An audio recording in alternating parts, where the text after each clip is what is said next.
Bueno, jueves 18 de abril, 10:30 de la mañana, directazo. Esta vez vamos a hablar con CRA Barcelona, con el Melchor Carbonell, doctor especializado en SOP, síndrome de ovario poliquístico y también en endometriosis. Voy a invitarle ya. Instagram últimamente está haciendo cosas un poquito raras. Bueno, últimamente no. Yo creo que desde que Instagram es Instagram hace cosas raras. Así que, mira, yo ya veo la invitación. Voy a aceptársela. A ver, a ver, a ver. Es un directo interesante. Hemos hablado del SOP en alguna ocasión. Vamos a hablar esta vez con el doctor Carbonell, con Melchor Carbonell. Él está en CRA Barcelona, ya lo sabéis. Y además también está en el Hospital Vall d'Hebron, ¿vale? Así que muchas de vosotras me habéis escrito diciendo, ostras, tengo la beta mañana, tengo la transfer mañana, esta semana me toca transfer con el doctor Carbonell. Bueno, pues a muchas os hacía mucha ilusión poder verle, hablar, escucharle, ¿no? Pues aquí lo tenemos. No sé por qué a mí no me deja invitarle, pero yo he aceptado su invitación, así que en teoría esto tendría que funcionar.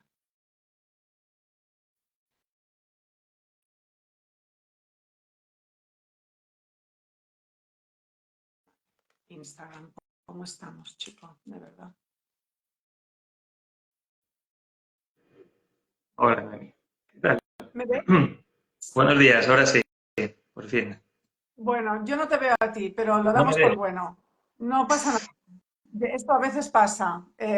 Yo lo doy por bueno, Melchor, no te preocupes. Lo Vale. importante es que tú me veas a mí porque significa que las demás, las chicas que nos están viendo ahora mismo, nos están viendo a los dos. Si alguna lo puede confirmar, así escribiendo un comentario diciendo, os vemos. O no, no te vemos. Pero creo que si Instagram hace lo que hace a veces, nos ven a los dos. Yo lo ¿Vale? veo en pantalla de la partida y te veo a ti, sí. Vale, vale, sí, sí, se ven Creo que los sí. dos. Perfecto, genial. Pues ya está, perfecto. Pues empezamos. Voy a hablar mirándome yo a la, a la pantalla, un poco raro, pero bueno, no pasa nada. Melchor, muchas gracias por aceptar hacer este directo conmigo. A ti por Em, invitarme. Nada, un placer. Además, eres especialista en SOP, en síndrome de ovario poliquístico, ¿correcto? Correcto. Es una de las Bueno, enfermedades, como ya veremos, más relacionadas con infertilidad, que es el campo en el que trabajamos en nuestra unidad de reproducción asistida. ujú, Precisamente, como muchos de nuestros pacientes presentan este tipo de alteración, pues es importante que la conozcamos bien y que sepamos cómo podemos corregir esas alteraciones o al menos mitigar los efectos que puede tener la fertilidad. exacto. Muchas veces, un poco aparte del tema SOP, cuando alguna seguidora, alguna chica, pues me comenta que quiere embarazarse, que tiene tantos años, que su ginecóloga le comenta, yo lo primero que pregunto ya es, ¿pero es tu ginecóloga de cabecera o has ido a un centro de reproducción asistida, ¿no? No, es mi ginecóloga. Ves a un centro de reproducción asistida, porque no es lo mismo, ¿no? Nos pensamos que sí, pero no. Y dentro de reproducción asistida pasa lo mismo, o sea, hay algunos temas que hay que estar como especializado, ¿no? Formado específicamente también. Sí, yo creo que esto pasa en general en cualquier área de la medicina, pero la ginecología y la obstetricia, que es una especialidad tan amplia, ¿no? Que permite una posterior subespecialización tan específica, especialmente con un tema tan sensible como es la reproducción asistida, sí que permite cuando ya estás subespecializado y tienes experiencia en este campo específico de la ginecología y obstetricia, Ujú. poder tener experiencia en el manejo y mayor conocimiento de quizás elementos que a un ginecólogo más generalista que tenga un conocimiento mucho más amplio de la especialidad, pero en este campo más limitado, pues puede ser que se le pasen por alto o no esté tan actualizado en tratamientos o estrategias que puedan ser útiles para ese paciente. Sí. Claro, claro. Por eso es muy importante, ¿no? Sobre todo cuando ya llevamos un tiempo que parece que cuesta quedarnos embarazadas, ir a un centro de reproducción asistida con buenas referencias y bueno, pues que nos miren bien, ¿no? Melchor, empezamos con las preguntas que tengo aquí apuntadas. Nos han hecho algunas preguntas y me he hecho un pequeño guión para no olvidarlas, ¿vale? En España, 1 de cada 10 mujeres en edad fértil está afectada por el SOP, según he leído en noticias y en algunos documentos, ¿no? Y es una de las causas más comunes de infertilidad, ¿verdad? ¿Qué es exactamente?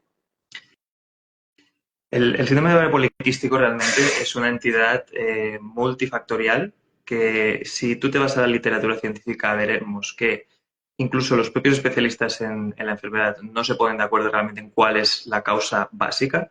Y el problema fundamental y lo que explica esta situación es que en realidad, a diferencia de otras enfermedades en las que hay una mutación o hay una infección concreta y podemos encontrar esa causa y tratarla de forma directa, el síndrome de ovario poliquístico en realidad es una entidad multifactorial en la que influyen factores genéticos que vienen dados por la propia paciente, Ujú, factores epigenéticos, que sería la forma de expresión de la genética de esta paciente, y factores ambientales que influyen sobre esa expresión, ¿no? Entonces, la diferente conjunción de esos factores hace que el síndrome poliquístico pues, pueda expresarse de diferentes formas y al final lo que condiciona es que el diagnóstico también pueda ser más complejo. Al final de estos factores lo que acaban condicionando es una alteración de los ciclos menstruales, una alteración de la ovulación que secundariamente condicionará la alteración de los ciclos menstruales.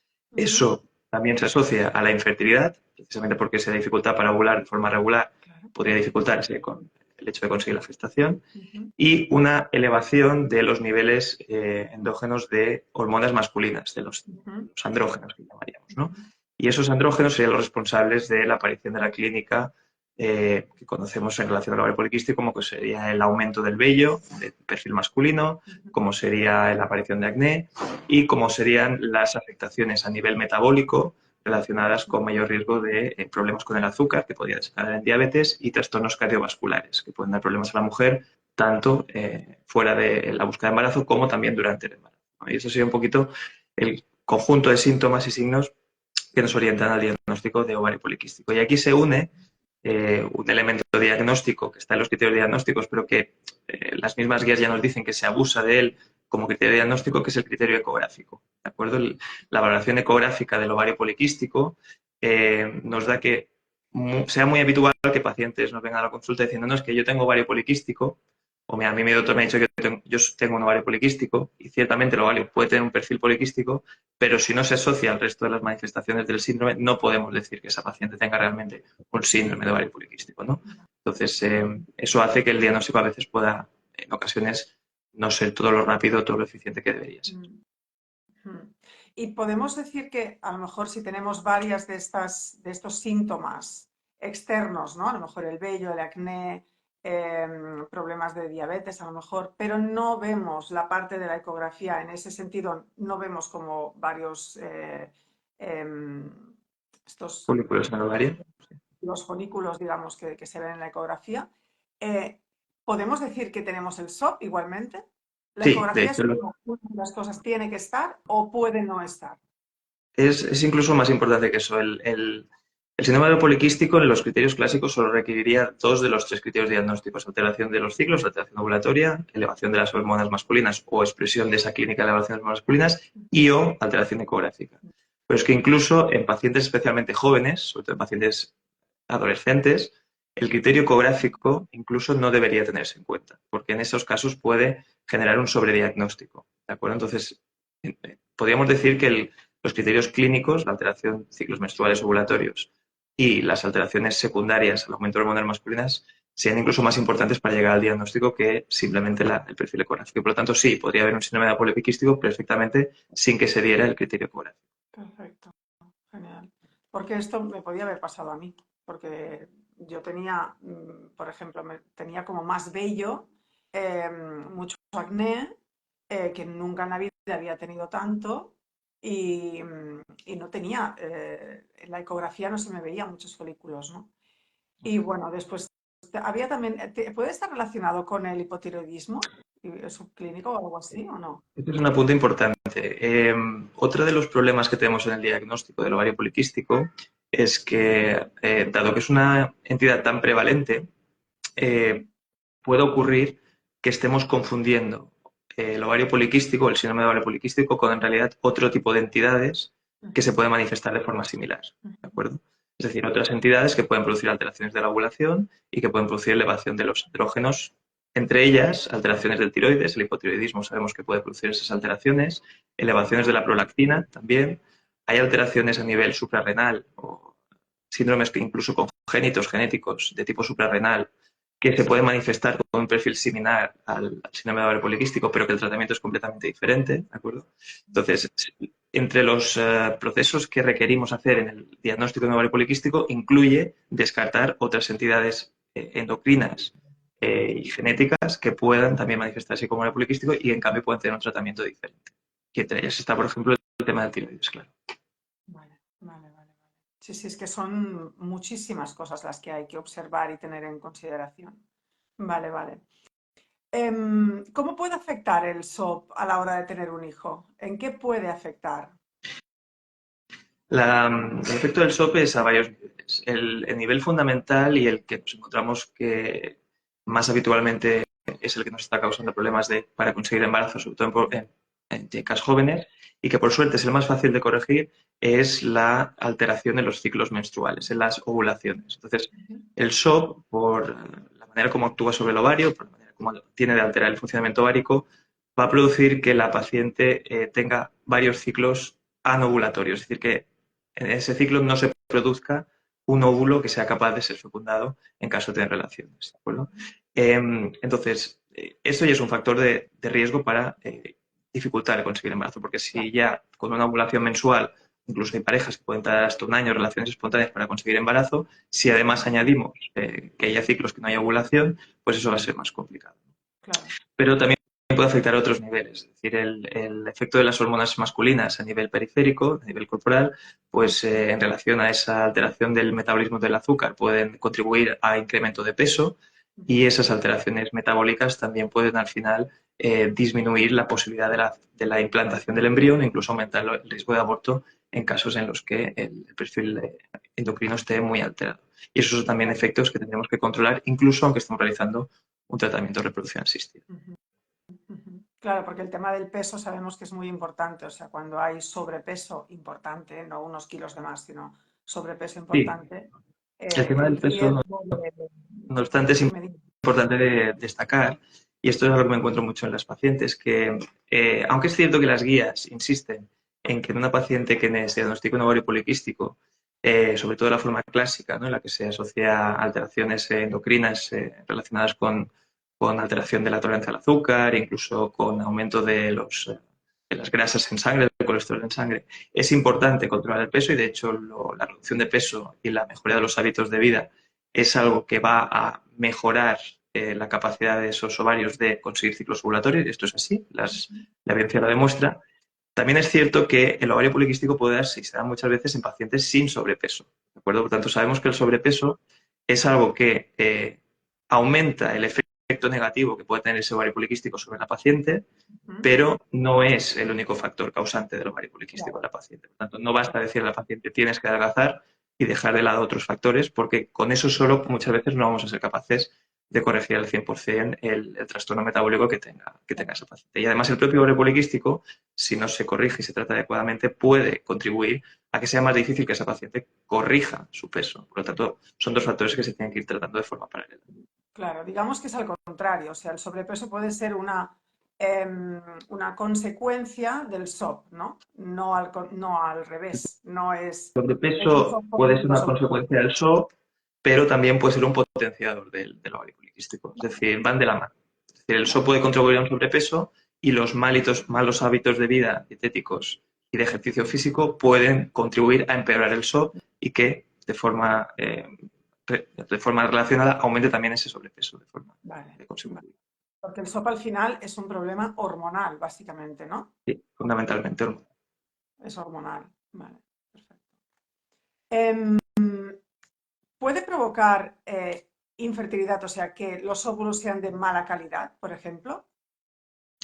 Esa es una Como, cuestión que como pasa con la está endometriosis. bastante discutida. Está bastante discutida.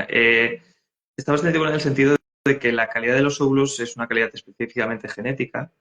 Entonces, la genética del óvulo a priori no cambia por el ambiente generado por el ovario poliquístico. La experiencia que tenemos es que, en general, las pacientes jóvenes, la edad es el factor prioritario para la calidad embrionaria. que tienen ovario poliquístico y que conseguimos adecuar la respuesta de esos ovarios a la medicación que utilizamos en el tratamiento de reproducción asistida, los embriones que se consiguen son de buena calidad y las tasas de embarazo son francamente favorables.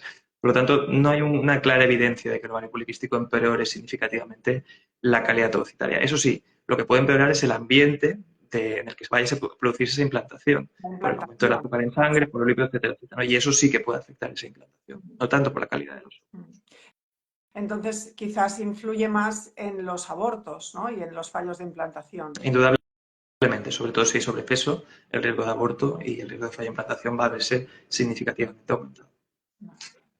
En cambio, en una endometriosis sí que se ve que puede afectar a la calidad de los óvulos, Correcto. mientras que en el SOP, en teoría, Correcto. no. La endometriosis tiene bastante más evidencia de estar afectando la calidad de los óvulos, probablemente porque la endometriosis es una enfermedad que tiene un componente más inflamatorio a nivel local, ovárico, y ese efecto inflamatorio, ese efecto oxidativo sobre esas células del ovario pueden condicionar que esos óvulos sean de poca calidad y lo que vemos es que tenemos menos embriones de buena calidad que después puedan desarrollar embarazo. Claro, esto con el SOP no pasa. O sea, podemos, si a lo mejor lo intentamos en casa, pues tenemos menos probabilidades de quedarnos embarazadas, pero si vamos a una clínica de reproducción asistida y nos lo tratan bien, podemos generar, si tenemos una buena reserva ovárica, un número bueno de óvulos y después también, como la calidad no está perjudicada, un número bueno de embriones, ¿no?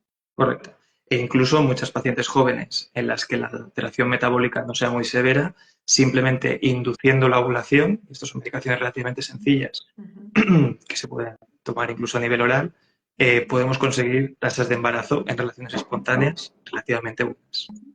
Vale, o sea, también natural, ¿eh? Vale, perfecto. Naturales con ayuda a que se produzca esa ovulación que de forma natural ese ovario no es capaz de hacer de forma regular. Claro, claro.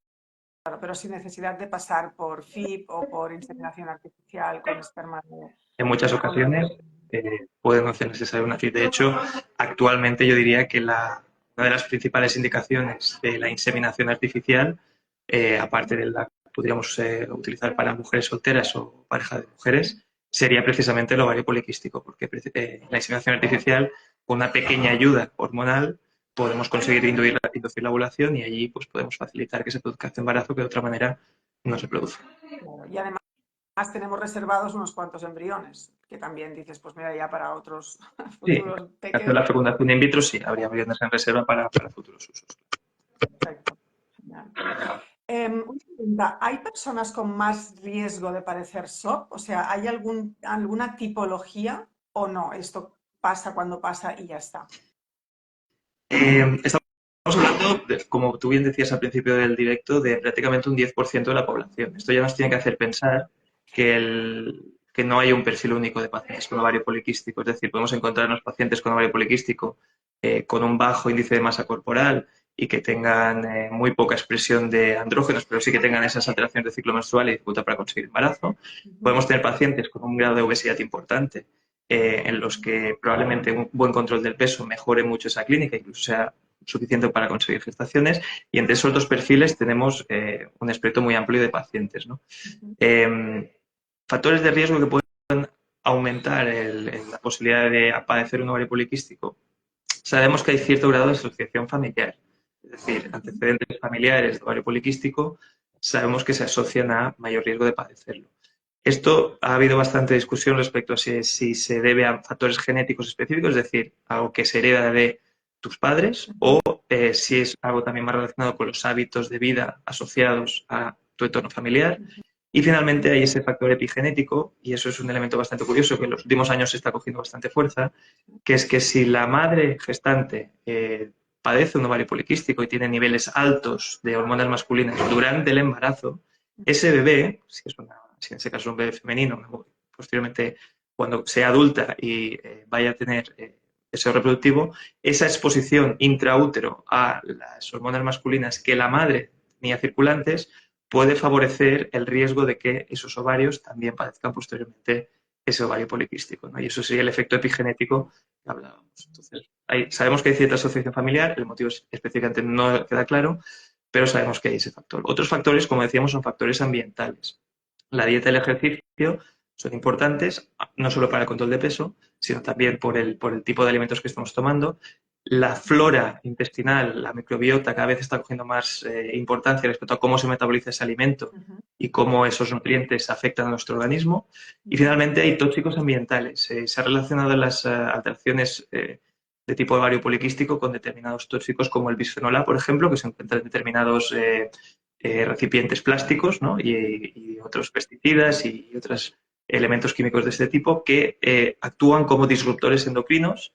En el varón alteran la calidad seminal y en la mujer el perfil de afectación muchas veces se manifiesta con ese perfil de alteración de ciclos regulares que asociaremos a un ovario poliquístico. Que ya esa alteración de los ciclos menstruales se puede finalmente asociar ese aumento de las hormonas masculinas y generar ese perfil clínico completo de ovario poliquístico. Y ahí entraría un poco la inmunología.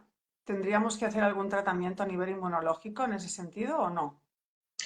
El efecto de la inmunología en el ovario poliquístico está menos definido. Parece más que es un tema de tipo endocrino que no tanto a nivel inmunológico.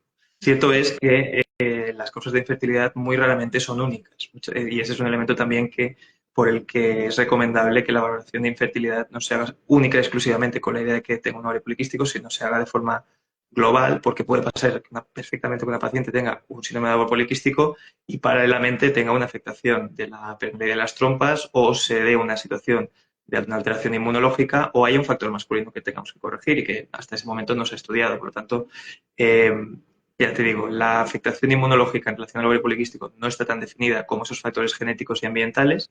No está todo descartada, evidentemente, pero no parecería que tuviera una importancia tan directa como podría ser, por ejemplo, una bacteria que tuviera abortos de repetición o fallos de implantación de otra causa. Vale, perfecto. Y una pregunta más, ¿se puede curar de alguna manera? O sea, ¿se puede tratar, se puede como mejorar, ¿no? Para conseguir el embarazo. Una vez ya lo tenemos este embarazo, ¿seguiremos teniendo SOP o lo podemos curar? Buena pregunta. La respuesta, desgraciadamente, es que a día de hoy no hay una curación. Así que no tenemos una causa específica que nos explique el inicio de ese síndrome de ovario poliquístico, tampoco tenemos una herramienta curativa.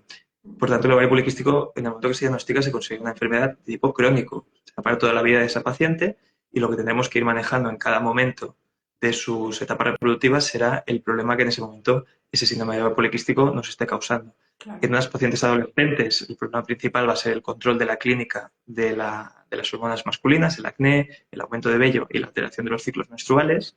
Y en este sentido, el tratamiento con anticonceptivas de perfil antiandrogénico, que corrigen ese efecto androgénico, es el que parecería que tendría un perfil de riesgo-beneficio más favorable para estas pacientes. En las pacientes que buscan embarazo, ese tratamiento anticonceptivo evidentemente no será útil porque buscamos embarazo y lo que tenemos que intentar conseguir es corregir el perfil endocrino e intentar conseguir que se produzcan esas ovulaciones, ya sea con suplementos alimenticios, dieta y ejercicio, inductores de la ovulación o ya con tratamiento de reproducción asistida, ya sea la inseminación artificial o la fecundación in vitro. Y pasada esa etapa reproductiva, también debe hacerse un seguimiento adecuado de la paciente con ovario poliquístico porque, como hemos dicho, aumenta el riesgo de alteraciones endocrinas como la diabetes, enfermedades cardiovasculares como el infarto de miocardio o alteraciones, enfermedad cerebrovascular y también a largo plazo, si no hay una buena corrección de esos ciclos menstruales, aumenta significativamente hasta 6 veces el riesgo de cáncer de endometrio. Por tanto, son elementos que incluso en etapas posteriores al deseo reproductivo deberán seguirse adecuadamente. Por lo tanto, claro, se tiene que tratar sí o sí en todas las etapas de nuestra vida. O sea, una vez está detectado, se tiene que controlar, ¿no? Y tratar qué está afectando en ese momento en tu día a día, ¿no? Y en qué puede perjudicarte, ¿no? Sí, no sé. Vale. Una pregunta más. Cuando ya tenemos el embarazo, ¿no? ¿Puede afectar durante el embarazo el SOP? ¿Puede causar algún daño durante el embarazo? Sí, un ovario poliquístico, sobre todo en situaciones en las que el desajuste hormonal sea más severo, puede afectar, como decíamos, no solo a la madre, sino también al bebé. ¿De acuerdo? A nivel del bebé, lo que hemos explicado, ¿no? Esos altos niveles de andrógenos pueden producir mayor riesgo a padecer esa situación de ovario poliquístico en el futuro a esa niña, pero es que si los niveles de andrógenos son muy altos, incluso podrían producir en fetos femeninos signos de virilización, es decir, que desarrollen genitales con un perfil no absolutamente masculino, pero mayor desarrollo a nivel de, pues, de los labios, del clítoris, etcétera, etcétera, ¿no? Eso a nivel embrionario. A nivel materno, esas alteraciones endocrinas pueden aumentar el riesgo de desarrollar diabetes durante el embarazo y eso dar complicaciones también a nivel materno y embrionario y también se ha relacionado con mayor riesgo de enfermedades hipertensivas durante el embarazo. ¿De acuerdo? Entonces, esos serían varios elementos que requerirían un buen control endocrino durante toda la gestación. ¿Y esto lo hacéis desde, o sea, desde la clínica aún o ya la parte obstetra, ¿no? De obstetricia que nos lleva durante el embarazo? Porque normalmente cuando nos quedamos embarazadas en una clínica de reproducción asistida, cuando ya tenemos el positivo, al cabo de un par de ecos más, pues ya nos vamos directamente a quien nos va a llevar durante el parto, ¿no? Y durante todo el embarazo. Si tenemos SOP, ¿es conveniente seguir en la clínica? Es conveniente hacer el seguimiento con un especialista que tenga experiencia en ese elemento, ¿no? Como tú bien comentabas al principio del directo, si bien es importante que cuando haya un problema de infertilidad que pensamos que puede estar relacionado con el ovario poliquístico, nos pongamos en manos de un profesional que tenga experiencia en la infertilidad asociada al ovario poliquístico, una vez se consigue la gestación, en general, dado que el seguimiento obstétrico también tiene una subespecialización muy importante, es recomendable que la persona que te lleve el embarazo sea especialista en este campo. Entonces, normalmente las clínicas, salvo que tengan un servicio de obstetricia asociado, lo que hacen es derivar a la paciente y lo que hacemos nosotros es derivar a la paciente a un obstetra. Si la paciente tiene un obstetra de referencia con experiencia, pues perfecto. Si no, tenemos compañeros que se dedican específicamente al control de embarazo de alto riesgo que pueden hacer el seguimiento de esa gestación, tanto a nivel, si la paciente prefiere hacerlo a nivel privado, como si por las características de la paciente se recomendará la derivación pública a un hospital de tercer nivel. Vale. Sí, porque claro, a veces pensamos, ¿no? No consigo quedarme embarazada porque tengo SOP. Vale, ya tengo el embarazo, estoy feliz, me voy para mi casa. No, espera, porque esto puede tener todavía consecuencias. O sea, no nos quedemos solo en el primer paso, tenemos que mirar siempre un poco más allá, ¿no? Correcto. No solo por nosotras, sino también por el bebé, porque como has dicho, pues puede tener consecuencias también, ¿no? Durante el embarazo. Vale. Genial. Pues Melchor, yo no tenía ninguna pregunta más. ¿Tú nos quieres comentar algo que creas que es importante, que no te haya preguntado y que creas que es una información que tenemos que saber? Bueno, yo creo que hemos cubierto bastante bien, ¿no?, todos los aspectos de las preguntas habitualmente se presentan en el ovario poliquístico, ¿no? A veces se comenta el tema de cuánto esperar en una paciente de ovario poliquístico en consultar, ¿no? Y esa es una pregunta que muchas veces implica un retraso en el inicio de los tratamientos. Yo lo único que querría comentar es que sí, una de las pacientes que nos esté viendo en directo hoy piensa que o se le ha informado que puede tener un ovario poliquístico y está buscando embarazo. Si tiene ciclos regulares quiere decir que tiene ovulaciones espontáneas cada mes y tiene ciclos menstruales cada mes de forma regular, en principio no sería prioritario hacer esa consulta de fertilidad urgente. Podemos dar un margen de unos 6 meses tranquilamente de relaciones espontáneas irregulares antes de buscar ayuda. En cambio, si es una paciente que ya tiene ciclos muy irregulares o que si al dejar las anticonceptivas se pasa varios meses sin la regla, allí la recomendación de consulta sería más prioritaria porque, sobre todo si estamos hablando de pacientes de más de 32, 33, 34 años, el retraso en ese proceso diagnóstico puede después comportar un perjuicio en los resultados finales que podamos conseguir en las técnicas de reproducción asistida una vez las vayamos a utilizar. Claro, porque la cantidad, o sea, la reserva ovárica disminuye y además también la calidad ovocitaria disminuye, aparte del SOP, o sea, ya es una cuestión de edad, ¿no? Y eso también es una pauta importante. De hecho, un error habitual o un problema de concepción habitual que nos encontramos en la clínica es que consulte una paciente por problemas de fertilidad a una edad biológicamente en el contexto reproductivo podríamos considerar relativamente avanzada, pueden ser 38, 39 años, ¿vale? Y diga, no, es que a mí mi doctor me ha dicho que mi reserva ovárica es muy buena porque tengo ovario poliquístico y ciertamente tiene una antimolariana de 4 y tiene muchísimos folículos y muchísimos óvulos probablemente podemos conseguir, pero la calidad de esos óvulos, secundaria a la edad, no al ovario poliquístico, sino a la edad de esa paciente, puede estar disminuida. Y si esa paciente, en lugar de consultar a los 38, 39 años, retrasa esa consulta a los 42, aunque tengamos muchos óvulos, probablemente la mayoría de esos óvulos van a estar alterados y esta es una alteración que no es recuperable. Totalmente, totalmente. Y no tiene nada que ver con el SOP, simplemente es por la edad, ¿no? Por el paso del tiempo. Por lo tanto, si alguien ya sabe que tiene SOP a los 30 y pocos, pues que se ponga directamente, ¿no? En manos de una clínica especializada para tratar y para intentar el embarazo cuando quiera, sabiendo que no puede dormirse, ¿no? Porque si no puede ser mucho más complicado. Especialmente si hay alteraciones del ciclo menstrual, sí. Totalmente, totalmente. No ovular significa, o sea, comporta no tener la regla, ¿correcto? Para que quede No claro. siempre. No siempre. En general, si la paciente tiene ciclos regulares, cada unos 28, 30, 32 días, podríamos hablar de un ciclo regular, asumiremos que la paciente ovula. Es muy difícil que una paciente tenga ciclos no ovulatorios y la regla sea continuamente regular. Ahora bien, tener la regla no es sinónimo de haber ovulado. Incluso ciclos menstruales relativamente regulares, sabemos que entre un 10 y un 20% pueden ser anovulatorios. Es decir, una paciente de forma normal puede tener ciclos anovulatorios. Y a veces pacientes con ovario poliquístico confunden reglas irregulares con lo que llamaríamos sangrados por deprivación. ¿Esto qué ocurre? Si la paciente no ovula Sangrados por por deprivación, por una baja, por una alteración, por una bajada de hormonas. Es decir, generalmente la regla para que ocurra necesita unos primeros 12-14 días del ciclo, desde la regla, en los que haya estrógenos y eso lo produce el ovario de forma natural. Se produce la ovulación y si hay ovulación, a esos estrógenos producidos por el ovario se suma la progesterona que produce ese mismo folículo ovulado, que sería el cuerpo lúteo. Ese cuerpo lúteo dura unos 14 días y, y una vez ese cuerpo lúteo desaparece, se produce la menstruación por baja de esas hormonas. ¿Qué ocurre? Que si no se produce la ovulación, no hay efecto de esa progesterona y por lo tanto esa regla no debería ocurrir, porque al no haber progesterona, ese endometrio no puede modificarse suficientemente. Pero ¿qué pasa? Que en algunas pacientes con ovario poliquístico el nivel de estrógeno se mantiene estable y hay cierto momento que ese estrógeno solo es incapaz de mantener ese endometrio. Y eso produce un sangrado que habitualmente puede ser abundante, porque ese endometrio ha estado expuesto a estrógenos durante largo tiempo.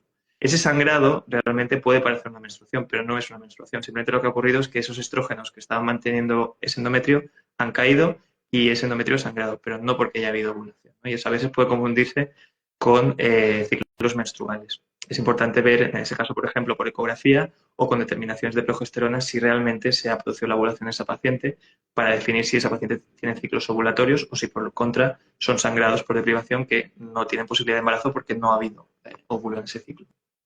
Vale, vale. ¿Ves? Esto no lo sabía. Perfecto, genial. Mira, otra cosa más. Muy bien. Oye, Melchor, pues muchísimas gracias por este directazo. Mucha información muy buena. Y bueno, lo importante que es estar en buenas manos cuando tenemos este tipo de situaciones. Perfecto, muchas gracias a vosotras por invitarnos. Gracias. Gracias a ti y nada, a seguir trabajando. Te dejo hacer, que sé que tienes un día muy completo. Perfecto, muchas gracias. Ah, chao. Que vaya muy bien a Un todas. placer a Espero todas. que te haya gustado el Gracias. directo. Chao.